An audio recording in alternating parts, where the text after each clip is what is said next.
그제 날씨가 좋아서 제가 예배를 준비하면서 오늘 우리 교우들과 나눌 인사말을 생각을 했거든요. 옆 사람에게 이렇게 인사합시다. 5월의 신부처럼 아름답습니다. 그렇게 하려고 했는데 오늘 비가 오는 거예요. 그러니까 날씨가 좀 안 맞아서 어떻게 하나 이렇게 고민을 했는데 그대로 할까요? 네. 그대로 합시다. 자, 옆에 있는 분에게 5월의 신부처럼 아름답습니다. 인사 한번 하겠습니다. 네, 5월의 신부처럼 아름답습니다. 예. 남자분은 신부가 아니라고. 예.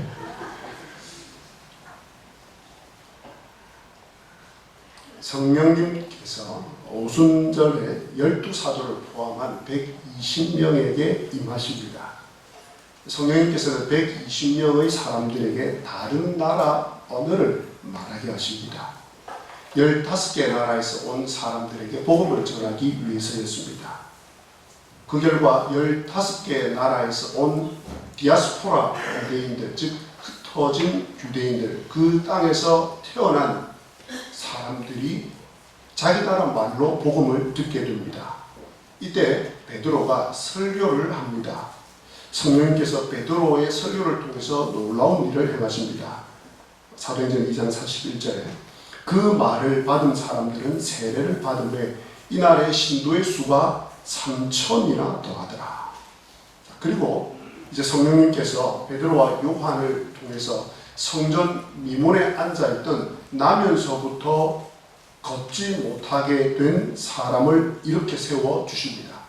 그것을 보고 많은 사람들이 놀랍니다. 그리고 사람들이 솔로몬 행각에 모이자 베드로가 설교를 합니다. 그러자 어떤 결과가 나타납니까? 4장 4절에 말씀을 들은 사람 중에 믿는 자가 많으니 남자의 수가 약 5,000이나 되었더라. 그리고 이제 아나니아와 삽비라가 초대교회에 많은 사람들이 땅을 팔아서 교회에 내고 그 판 돈을 가지고 많은 사람들을 구제하고 살리는 것을 보고 자기들도 그 명예를 얻고 싶어서 그 인기를 얻고 싶어서 땅을 팝니다. 그리고 땅 판 값을 베드로 앞에 가지고 옵니다. 그런데 전부 다라고 거짓말로 속입니다. 그러자 성령 하나님께서 아나니아와 삽비라를 그 자리에서 죽이십니다. 사람들이 그 일을 보고 두려워합니다.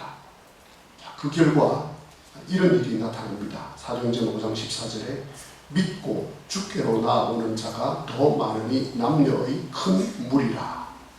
자, 이렇게 예루살렘 초대교회에 많은 사람들이, 많은 성도들이 교회 안으로 들어오게 됩니다. 그래서 교회 안에 문제가 생깁니다. 자, 그 문제를 해결하기 위해서 성령님께서는 성령과 지혜가 충만한 7명의 집사를 세웁니다. 그리고 사도들은 말씀과 기도하는 일에 전념합니다. 그러자 놀라운 일이 발생하는데 심지어 제사장들마저도 하나님의 복음을, 예수 그리스도의 복음을 믿게 됩니다. 사도행전 6장 7절에 하나님의 말씀이 점점 왕성하여 예루살렘에 있는 제자의 수가 더 심히 많아지고 허다한 제사장의 무리도 이 도에 복종하니라. 그런데 7명의 집사 가운데 스데반 집사가 복음을 전하다가 돌에 맞아 죽는 사건이 발생합니다. 이 스데반의 순교로 예루살렘 교회에 박해가 시작됩니다. 그래서 사도 외에는 3,000명, 5,000명, 그리고 그 외에 더 많은 숫자들이 교회에 들어갔는데 그분들이 다 예루살렘 성을 다 떠나서 흩어져서 유대와 사마리아 땅으로 가게 됩니다. 8장 1절입니다. 그날에 예루살렘에 있는 교회에 큰 박해가 있어 사도 외에는 다 유대와 사마리아 모든 땅으로 흩어집니다. 여러분, 이 사도행전 8장 1절 말씀이 어디서 많이 듣던 표현이지 않습니까? 여러분이 많이 알고 있던 문장이 마치 반복되는 것처럼 들리지 않습니까? 어디에 나옵니까? 사도행전 1장 8절에 나옵니다. 오직 성령이 너희에게 임하시면 너희가 권능을 받고 예루살렘과 온 유대와 사마리아와 땅끝까지 라는 그 단어가 8장 1절에 반복이 됩니다. 예루살렘 초대교회에 큰 박해가 일어나서 사도회는 다 흩어지게 되는데 유대와 사마리아 땅으로 흩어지니라 라고 8장 1절이 기록하고 있습니다. 그 결과 흩어진 성도들이 유대와 사마리아 땅으로 가서 복음을 전하게 됩니다.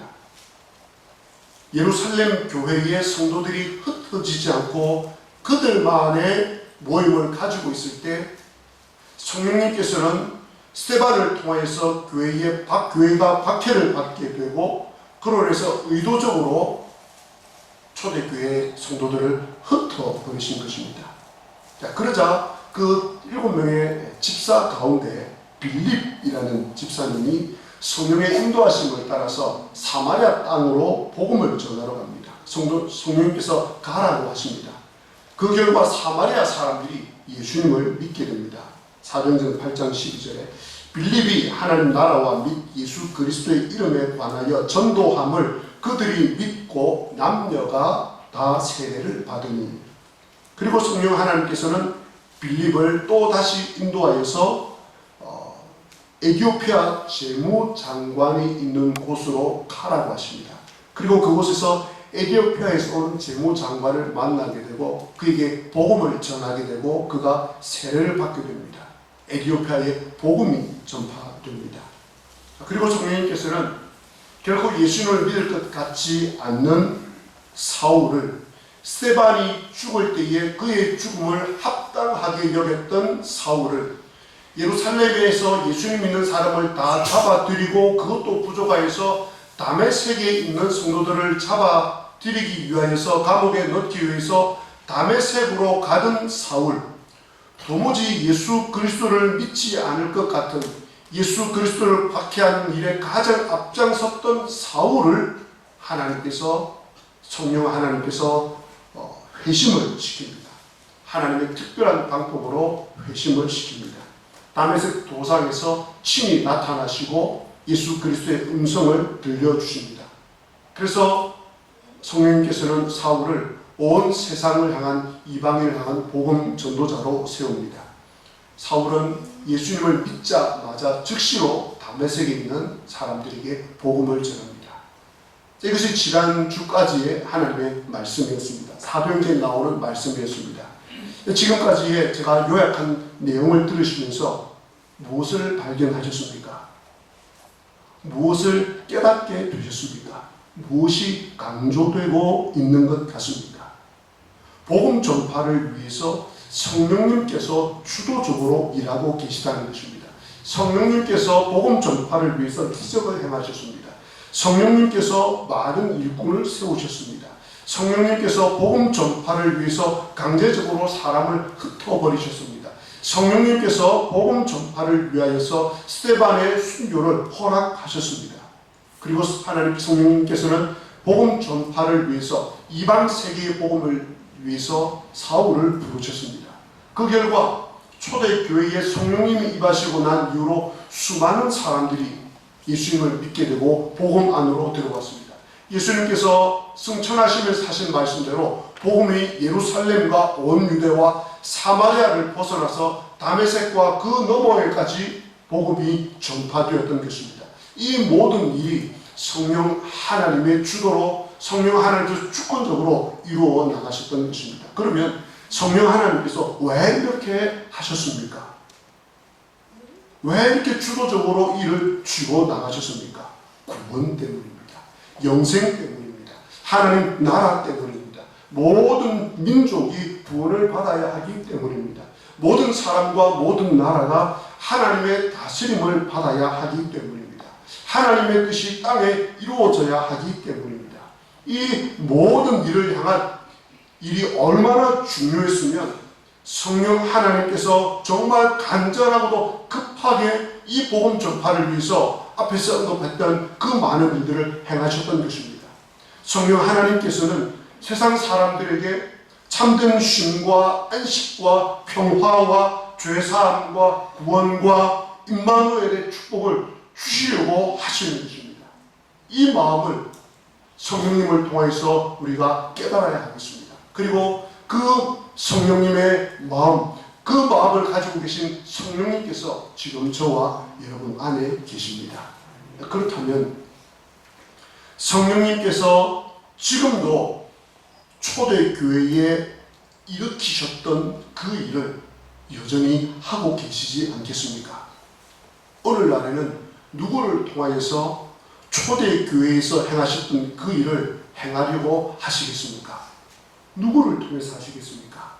한번 옆에 있는 분에게 이렇게 이야기하겠습니다. 바로 당신입니다. 이렇게 말합니다. 시작. 예, 감사합니다. 나는 아니고 바로 당신입니다. 가 아니고 나를 포함하여서.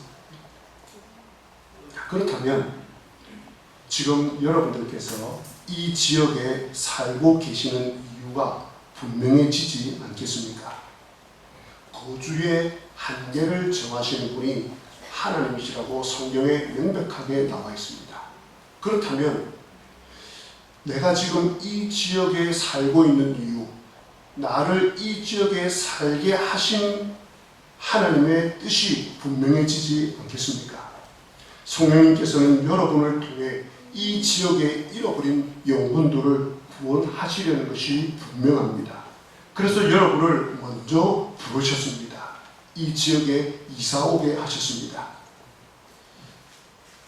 목사님, 그냥 어쩌다 보니 여기에 토박이로 살아가고 있는 것입니다. 지대포가 아름다워서 쉬고 싶어서 이곳에 내려오게 되었습니다. 목사님, 그냥 우연히 어쩌다가 또 길 가다가 이런저런 이유로 제가 이사를 오게 되어서 이곳에 살게 되었습니다. 예, 겉으로 볼 때 충분히 그렇게 이야기할 수 있습니다. 그러나 제가 앞에서 언급한 성령님의 일하심을 떠올려 보시기를 바랍니다. 그리고 지금부터 살펴볼 말씀을 잘 들어보시기를 바랍니다. 그러면 내가 왜 지세포의 이룬면에 혹은 또 고현의 옥포에 살고 있는지를 깨닫게 되실 것입니다. 오늘 이야기가 조금 복잡합니다. 제가 복잡하게 설명을 드리고 싶어서가 아니라 누가가 이렇게 복잡하게 썼습니다. 기록을 했고 또 누가의 잘못도 아닙니다. 성령 하나님께서 이렇게 굉장히 성령 하나님께서 그렇게 하신 건 아닌데 우리식으로 표현하면 좀 많이 꼬아 나왔습니다. 그러니까 여러분들이 이 꼬아 놓은 걸 잘 한번 들어보시기를 바랍니다. 베드로가 전도를 하기 위해서 여기저기 다닙니다. 두루 다니다가 루따라는 마을에 내려갑니다. 그곳에 있는 성도들에게 내려갑니다. 여러분의 생각대로 그저 우연히 어쩌다 보니 전도하다가 여기저기 다니다가 루따에 내려간 것처럼 보입니다. 그런데 정말 그런 것인지 잘 한번 들어보시기 바랍니다. 베드로가 전도를 하러 다니다가 루따에 내려간 거예요. 근데 내려가서 누구를 만나냐면 애니아라는 사람을 만나게 됩니다. 근데 애니아가 누구냐면 8년 동안 중풍병으로 침상에 누워있는 사람이었습니다. 그런 애니아를 베드로가 예수님의 이름으로 즉시 고쳐줍니다. 그러자 루따에 있는 사람들이 그 일을 보고 주께로 돌아옵니다. 35절에 루따와 사론에 있는 사람들이 다 그를 보고 주께로 돌아옵니다. 9장 35절입니다.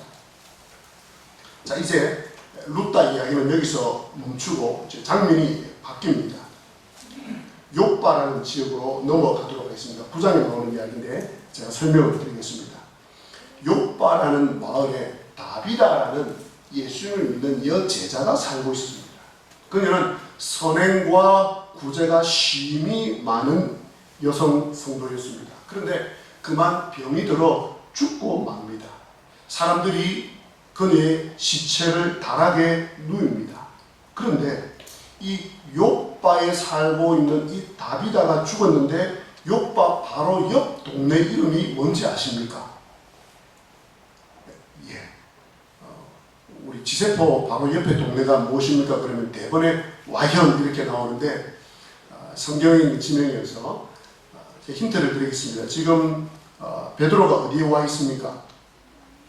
루다라는 곳에 전도하다가 거기까지 내려갔습니다. 에니아가 있는 루다까지 내려왔습니다. 이 욥바라는 마을 바로 옆에 있는 동네가 루다입니다. 사람들이 루다에 누가 와 있는 것을 알고 있습니까? 베드로가 와 있다는 것을 알게 되었습니다. 그래서 바로 옆에 있는 동네에 있는 가서 베드로를 모시고 옵니다. 그리고 베드로가 이 욥바에 와서 죽은 다비다를 살려냅니다. 다비다를 일어나라고 하니까 죽은 다비다가 일어나서 앉습니다. 이것을 본 욥바 사람들이 또 예수님을 믿습니다. 9장 42절에 온 욥바 사람이 알고 많은 사람이 주를 믿더라. 자기들이 죽은 시신을 봤거든요.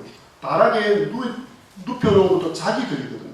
그런데 베드로가 살려냈으니까 온 욥바 사람들이 이것을 알고 주를 믿게 됩니다.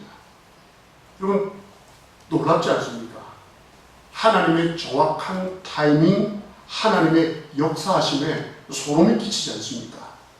하나님께서는 다비다를 살리기 위해서 베드로를 루다에 먼저 내려오게 하신 것입니다. 그리고 욥바에 있는 다비다를 살리신 것입니다. 베드로가 결코 우연히 루다에 내려간 것이 아님을 우리는 알 수 있습니다. 그런데 이야기는 여기서 끝나지 않습니다. 성령님의 역사하심과 섭리와 그 기가 막힌 타임은 계속됩니다. 자, 욥바에 있는 다비다를 살린 베드로가 그 일을 다 마치고 나서 어디에 머무냐면 욥바에 있는 시몬이라고 하는 무두장이의 집에 머물게 됩니다. 이게 별것 아닌 것 같지만 시몬이라는 무두장이의 집에 머물게 되는데 베드로가 그렇게 하면 안 되는 것입니다. 왜냐하면 무두장이가 누구냐면 오늘날 이야기하면 가죽 피혁 제조업자입니다. 동물의 가죽을 뺏겨서 그것을 가지고 피혁 산업을 하는 사람입니다. 가죽 산업을 하는 사람입니다. 가죽을 만드는 사람입니다. 구약 율법에 따르면 죽은 짐승을 만지는 것은 부정한 일이고 그 짐승을 만지는 사람 또한 부정한 사람에게 속합니다. 무두장이가 바로 그 일을 합니다. 그런데 베드로는 다른 곳으로 옮겨서 머물지 않고 이 시몬이라는 무두장이의 집에, 부정한 사람 집에 머물게 됩니다. 그것도 여러 날 머물게 됩니다. 왜 다른 데 가지 않고 이 부정한 사람 집에 이렇게 오랫동안 머물러 있지? 라고 생각을 합니다. 그때 황홀한 중에 하늘이 열리면서 보자기가 내려옵니다. 그 안에 보니 먹을 만한 것들이 들어있는 것이었습니다. 그리고 하늘에서 소리가 들립니다. 베드로야, 일어나 잡아 먹으라. 그러자 베드로가 주님, 끊을 수 없습니다.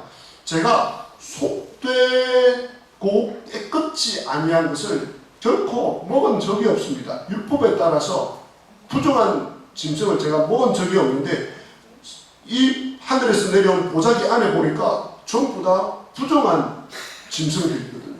주님, 저 못 먹겠습니다. 라고 이야기합니다. 그러자 두 번째 소리가 들려옵니다. 베드로야, 하나님께서 깨끗하게 하신 것을 네가 속되다 하지 말라.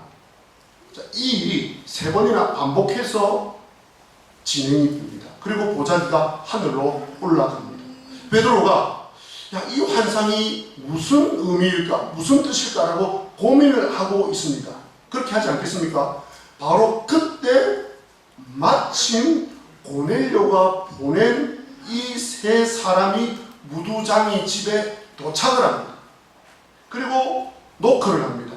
혹시 이 집에 베드로가 있습니까?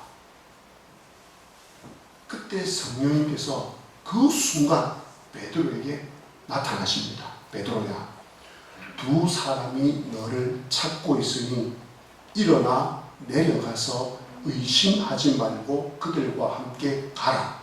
내가 그들을 보내었느니라.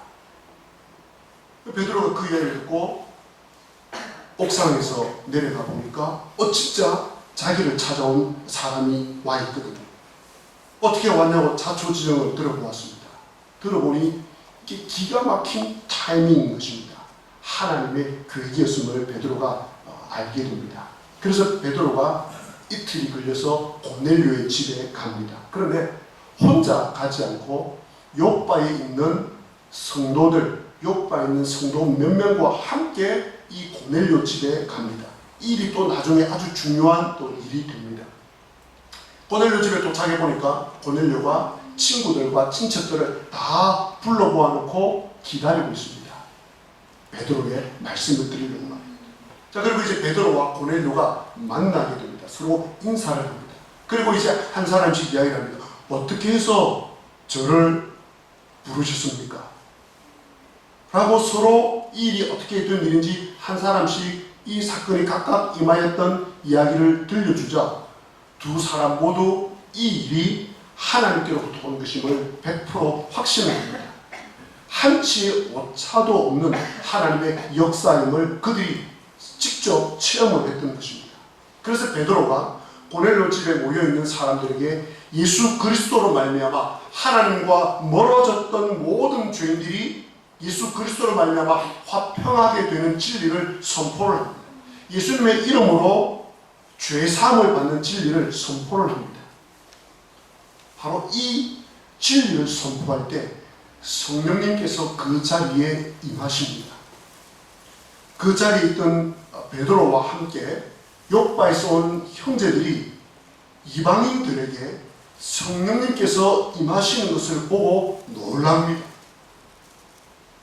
그 이유는 지금 이 이방인들에게 성령님이 임하면서 그들이 방언을 하였기 때문입니다. 방언을 하는 것을 통해서 성령님이 임하였다는 것을 겉으로 드러내 주셨기 때문입니다. 베드로는 이 사건을 보고 이렇게 이야기합니다. 이 사람들이 우리와 같이 성령을 받았으니 누가 능히 물로 세례를 베품을 그 말이요. 이렇게 말하고 나서 예수 그리스도의 이름으로 이 사람들에게 세례를 베풉니다. 자, 한번 이제 정리를 제가 해보겠습니다. 베드로가 전도를 하기 위해서 사왕으로 두루 다니다가 루다라는 마을에 내려갔고 루다에서 에니아라는 중풍병자를 살리게 되고 그로 인해서 옆 동네인 욥바에 있는 다비다라는 여제자를 살리게 되고 욥바에서 무두장이 시몬의 집에 머물고 있습니다. 그러다가 가이사랴에 살고 있는 이방인 고넬료에게 초대를 받게 되고 고넬료 집에 가서 이방인들에게 복음을 전하고 성령님께서 그 자리에 임하시고 이 이방인들이 복음을 듣게 되고 복음을 믿게 되는 역사가 일어납니다. 그것을 보면서 복음과 예수 그리스도가 유대인들만을 위한 것이 아니라 온 세상 사람들 이방인들을 위한 것임을 베드로와 그리고 함께 갔던 욥바에 있는 그리스도인들이 보고 깨닫게 됩니다.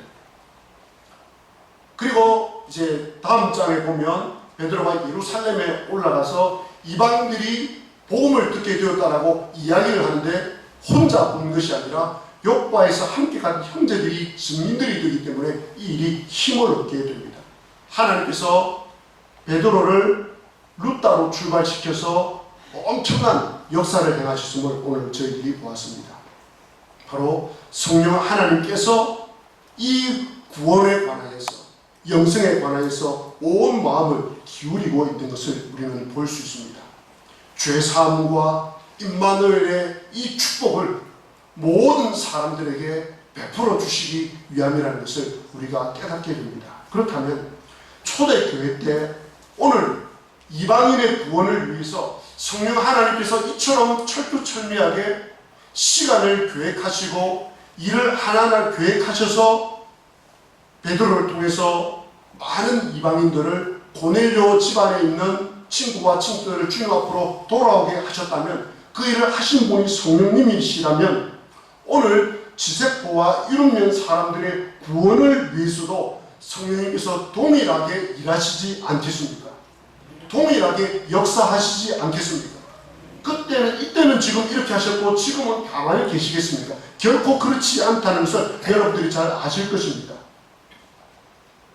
고넬료 집안의 사람들을 구원하시고 그 고넬료 집안에 있는 이방인들을 통해서 수많은 이방인들을 구원하게 하시려고 베드로를 룻다와 욥바와 가이사라로 부르신 성령님께서는 오늘 2000년이 지난 이 시간 지세포와 이른면에 살아가고 있는 사람들, 예수님을 믿지 않는 7,500여 명의 사람들의 구원을 위해서 누구를 부르시겠습니까? 누구를 사용하시려고 하겠습니까? 분명합니다. 바로 여러분을 부르시려고 하십니다. 하나님께서는 여러분들을 통해 이 지역 사람들을 구원하시려고 또 이 지역에 하나님 나라가 임하도록 하시기 위해서 여러분을 먼저 예수님 믿게 하셨습니다. 그리고 이 지역에 오랫동안 살게 하셨습니다. 또 멀리서 이사를 오게 하셨습니다. 여러분 때문에 어떤 한 사람이 주께로 돌아와야 하기 때문입니다. 반대로 이야기하면 어떤 한 분이 예수님을 믿고 돌아오는 그 일에 여러분이 반드시 필요하기 때문입니다. 목사님, 제 인생에 그런 일이 일어나냐고요? 예, 오늘 성경을 보시고 확신을 가지시기 바랍니다. 어디서 이사를 오셨습니까? 그냥 살기 좋아서 오셨습니까? 예, 그럴 수 있습니다. 그러나 이 지세포와 이면에 어떤 한 사람이 주께로 돌아오는 그 일에는 저 경기도 서울에서 이사를 온 이분이 필요한 거예요. 이런면에 살고 있는 지세포에 오랫동안 살고 있는 그 어떤 분이 필요한 것이 아니라 경기도에서 내려오신 이분이 꼭 있어야 되는 거예요. 하나님께서 이분을 통해서 지세포와 이런면에 어떤 한 사람을 구원하시려고 하시는 거예요. 그 섭리가 계시는 거예요. 그 섭리를 오늘 여러분들이 베드로의 그 긴 여정을 통해서 우리에게 보여주시면서 하나님께서 말씀을 하고 있습니다. 성령님께서는 여러분을 부르셔서 구원의 역사의 한 페이지를 장식하기를 원하십니다. 또 이 사실을 통해서 아주 중요한 사실을 하나 발견할 수 있습니다. 그것이 무엇입니까? 성령 하나님께서 구원의 역사를 위해서 여러분을 부르셨다는 것은 성령 하나님께서 여러분의 삶을 구체적으로 인도하고 계시다는 것이 전제가 되어 있어야 합니다. 경기도에서, 서울에서, 대구에서, 부산에서 평범한 삶을 살고 계시는 여러분의 삶을 하나님께서 보시고 인도하고 계시다가 때가 되어 지세포와 이른면에 오게 하신 것입니다. 그렇다면 여러분의 모든 삶은 지금까지의 삶도 그렇고 앞으로의 삶도 그렇고 하나님께서 인도하시는 삶 가운데 들어있습니다. 하나님의 섭리 가운데 들어있고 하나님의 계획 가운데 들어있고 하나님의 돌보심 가운데 들어있습니다. 여러분, 주식으로 이야기하면 이것만큼 확실한 투자는 없지 않겠습니까? 내 인생이 주식처럼 등락을 거듭한다 할지라도, 근데 주식에서 말하는 것처럼 완전히 바닥을 친다 할지라도 주님께서 나의 삶을 붙들고 계시고 주님의 계획 속에 내가 들어있다고 생각하면 나의 남은 인생 거뜬히 나아갈 수 있음을 우리는 알게 됩니다. 고넬료를 보시기 바랍니다. 고넬료가 평소에 하나님을 경외하는 것, 구제를 많이 하는 것, 기도를 많이 하는 것, 하나님께서 항상 보고 계셨습니다. 그리고 오늘 본문에 보면 그 모든 일이 하나님께 상달되었다라고 기록하고 있습니다. 그러다가 때가 되매 하나님께서 고넬료에게 나타나셔서 베드로를 부르시고 이방인의 구원을 위한 놀라운 섭리의 시간으로 삼으셨던 것입니다. 그러면 고넬료에게만 이렇게 하시겠습니까? 아닙니다. 여러분의 구제하는 일과 하나님을 경외하는 일과 기도하는 일상의 모든 일을 하나님께서 지켜보고 계시고 그 모든 일이 하나님께 상달되고 있습니다. 하나님께서 여러분의 삶을 인도하고 계십니다. 하나님의 섭리와 계획 가운데 계시다가 하나님께서 여러분을 통해서 지세포와 이름에 있는 사람들을 구원하시기를 기뻐하십니다. 그래서 로마서 8장 28절은 이렇게 말합니다. 하나님을 사랑하는 자, 곧 그의 뜻대로 부르심을 입은 자들에게는 모든 것이 합력하여 선을 이루십니다. 이야기를 하나 하겠습니다. 루빈 토레이라는 목사님이 계십니다. 루빈 토레이, 이분은 2세입니다. 1세의 이야기도 중요한데 2세 이야기를 하겠습니다. 미국 사람입니다. 목회자입니다. 중국 선교사로 건너갑니다. 선교사역을 하던 중에 교통사고로 오른팔을 절단하게 됩니다. 그리고 설상가상으로 중국이 공산화되면서 모든 선교사가 중국에서 쫓겨날 때 토레이 2세 목사님도 쫓겨나게 됩니다. 선교를 향한 그의 헌신과 열정이 막히게 됩니다. 하지만 토레이 2세 목사님은 하나님께서 한 팔을 가지고 또 중국에서 한 팔이 되게 한 것과 중국에서 쫓겨나게 한 것을 불평하지 않고 감사를 드립니다. 분명히 하나님께서 이것을 통해서 다른 일을 계획하시고 인도하실 것이라는 믿음을 가지고 있었습니다. 그리고 한 팔을 가지고 살아가는 훈련을 했습니다. 재활치료를 정말 잘 받았습니다. 그런데 재활치료를 받으면서 굳이 할 필요가 없는 의족, 본인이 한 팔이 없음으로 인해서 만나게 된 의수와 의족을 만드는 것을 직접 배웁니다. 이것을 배울 필요가 없는데도 말입니다. 그러다가 상황이, 장면이 바뀝니다. 대한민국에 전쟁이 일어납니다. 유교가 일어납니다. 그리고 전쟁이 끝나고 미국 장로교 선교부는 이 토레이 2세 목사님을 한국의 선교사로 보냅니다. 토레이 2세 목사님이 한국에 와보니 전쟁으로 인해서 팔과 다리를 잃은 사람이 너무 많았던 것입니다. 그런데 의족과 의수를 만드는 사람이 아무도 없었습니다. 토레이 2세 목사님은 한국 사람들에게 의족과 의수를 만들어줍니다. 그리고 한국 땅에 재활기관과 재활의료 기술을 보급을 합니다. 그러면서 하나님을 전합니다. 토레이 2세 목사님은 한국 땅에서 71세까지 이 의족과 의수 만드는 작업을 하다가 한국 사람들을 섬기다가 미국으로 돌아가서 93세 일기로 천국에 들어가게 되십니다. 토레이 2세 목사님이 쓴 내 사랑 황하를 흘러라는 책에 보면 토레이 2세 목사님은 자신의 삶이 자신의 뜻대로 된 것이 하나도 없다고 이야기를 합니다. 그러면서 하나님께서 우리들의 삶을 주관하시도록 내어드린다면 모든 것이 합력하여 선을 이루게 될 것이라고 그 책에서 말합니다. 그런데 하나님의 계획은 토레이 2세가 끝이 아닙니다. 반전이 일어납니다. 토레이 2세를 통해서 이루신 일도 하나님의 섭리와 역사심이 정말 대단한데 토레이 2세 목사님이 한국으로 들어올 때에 그의 품 안에 안겨 있었던 아이가 한 명 있습니다. 토레이 3세입니다. 그 아이가 한국에 와서 아버지 곁에서 한국 아이들과 함께 자랍니다. 그리고 다 자란 후에 미국으로 건너가서 신학을 공부하고 성공의 목사가 됩니다. 그리고 나서 토레이 3세가 다시 한국으로 들어오게 됩니다.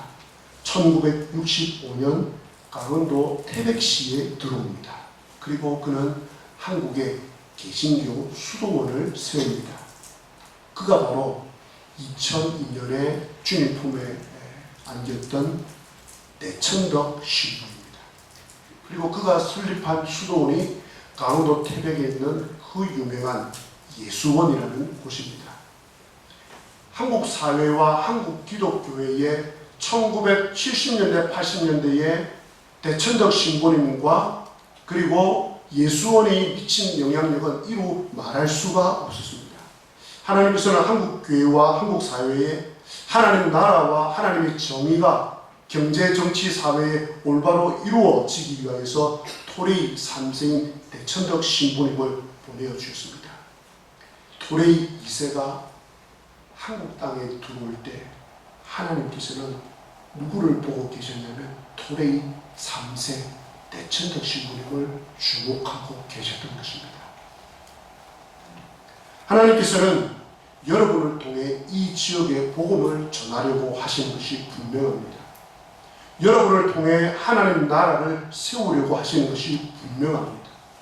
여러분을 통해 하늘의 뜻을 이 지세포와 이룬면에 이루시려고 하는 것이 분명합니다. 여러분 말고 누가 이 일을 할 사람이 있습니까? 그런데 여러분이 끝이 아닐 수 있습니다. 하나님의 최종 계획, 그 다음 계획이 여러분의 자녀에게 있을 수 있습니다. 여러분이 복음을 전한 그 누군가에 있을 수 있습니다. 여러분이 돕고 섬기는 그 누군가에 하나님의 눈이 주목하고 계실 수 있습니다. 여러분 너머에 있는 사람을 하나님께서 보고 계실 수 있습니다. 이것이 하나님의 섭리의 신비입니다. 오늘 어린이 주일입니다. 우리 교회에서 자라는 이 아이들에게 하나님의 눈이 가 있습니다.